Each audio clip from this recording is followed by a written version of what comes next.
വിശുദ്ധ റമദാൻ എത്തിയതോടെ അലങ്കാര വിളക്കുകളാൽ പ്രകാശിതമായി ഖത്തർ. രാജ്യത്തിന്റെ പ്രധാനപ്പെട്ട റോഡുകളും വിനോദസഞ്ചാര കേന്ദ്രങ്ങളും ദീപാലങ്കൃതമായിട്ടുണ്ട്. നോമ്പുതുറ അറിയിക്കാനായി ഇഫ്താർ പീരങ്കികളും സജ്ജമായി കഴിഞ്ഞു.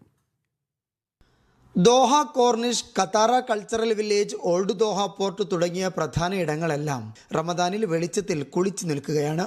അർദ്ധചന്ദ്രന്റെയും നക്ഷത്രങ്ങളുടെയും ആകൃതിയിലുള്ള വിളക്കുകൾ കൊണ്ടുള്ള അലങ്കാരങ്ങളാണ് എല്ലായിടത്തും. റമദാൻ കരീം എന്നെഴുതിയ വൈദ്യുത ബോർഡുകളും നഗരത്തിൽ പലയിടത്തും കാണാം.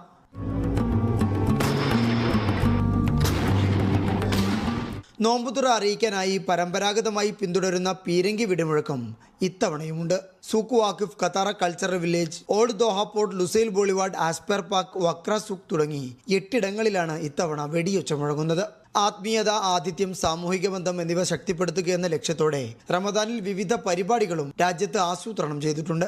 നോമ്പുകാലം പരിഗണിച്ച് പൊതു സ്വകാര്യ മേഖലയുടെ പ്രവൃത്തി സമയങ്ങളിൽ നേരത്തെ ഇളവ് നൽകിയിരുന്നു. ഖുർആൻ പാരായണം, വർക്ക്ഷോപ്പുകൾ, വിവിധ മത്സരങ്ങൾ തുടങ്ങിയവയും സംഘടിപ്പിക്കുന്നുണ്ട്. Media 1 Doha.